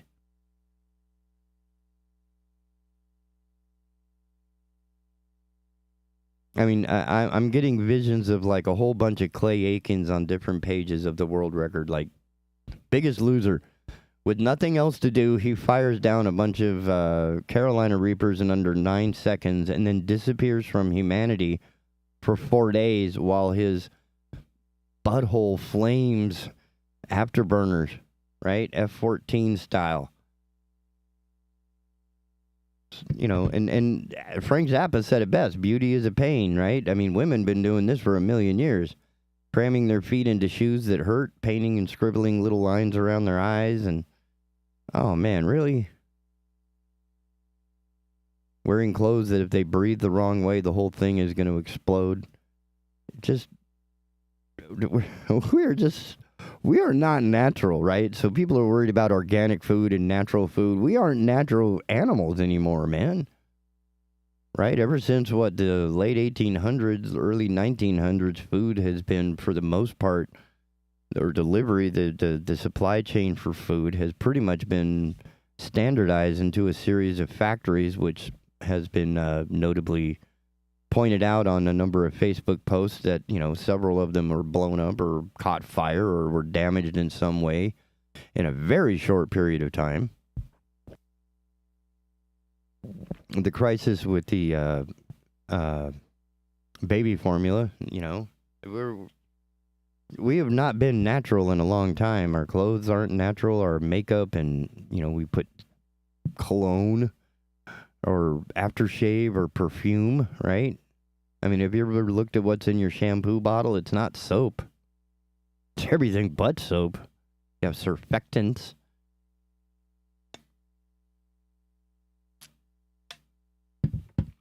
So maybe we should stop trying to be the dumbest human on the planet, because that book is really going to cause us more of a downfall. Because that's what we should do.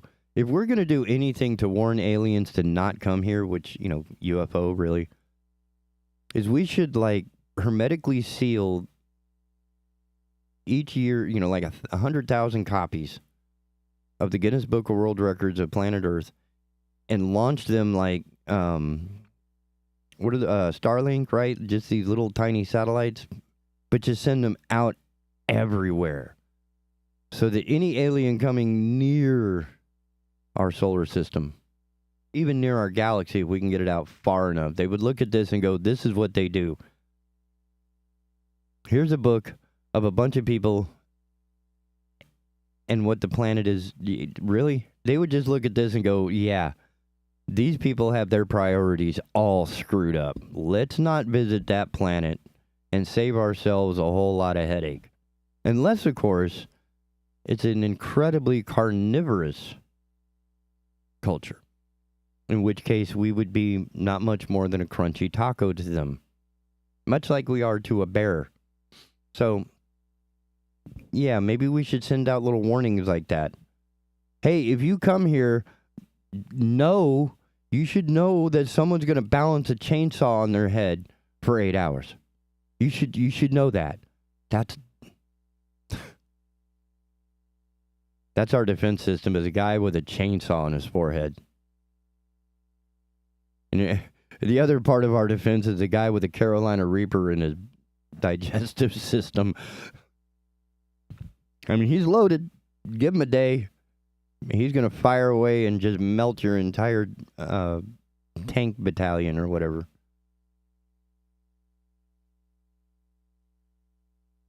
One poot and you toot. Ha! You'd be all melted and, running away. Oh my God, I got some on me. Oh, this is horrible. Come on, man, 4 minutes left. I got one more news story in me, don't I? I should.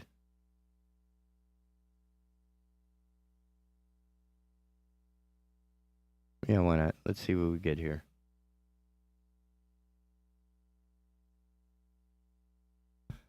Oh, that should be 1 a minute, and it's a pretty short read. Let's see what happens. All right. Strange happening. Ben Hooper. Strange happenings. 5 times Marvel Comics made odd news headlines. This was May 6th. Doctor Strange and the Multiverse of Madness is now in theaters, but Marvel Comics has long been associated with the strange, or rather, to put it another way, odd.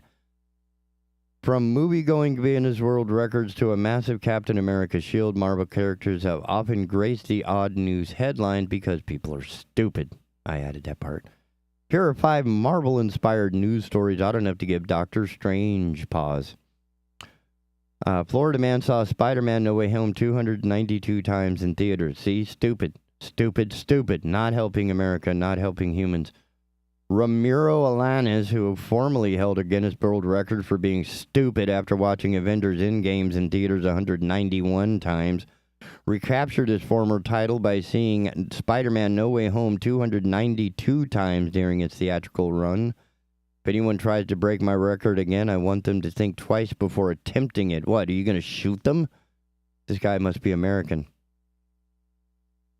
Better yet, oh,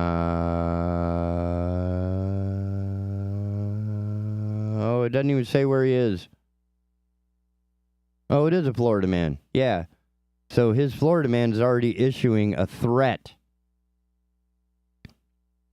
just for his world record of being stupid, watching a movie almost 300 times in a row because he has nothing better to do and nothing to contribute to society.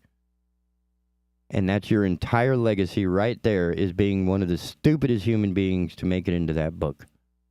Here we go. Rare Marvel Comics #1 pay copy auction for $2.4 million. A rare copy of Marvel Comics #1 published by what was then Timely Comics sold for $2.4 million in a Comic Connect auction. The pay copy is considered especially rare because it contains annotations from publisher Lloyd Jacquet, or Jacket, I guess, revealing how much money was paid to each contributor to the comic book.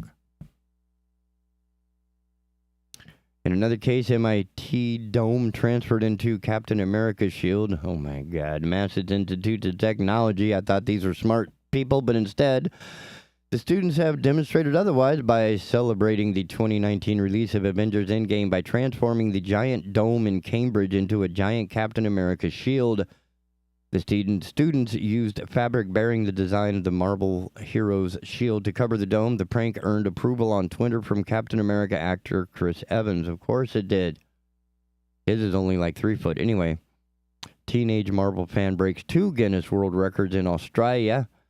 Laura Noonan, 16, of Sydney, correctly identified 88 Marvel Comics characters from images that flashed on a computer screen, earning the record for the most Marvel characters identified in 1 minute.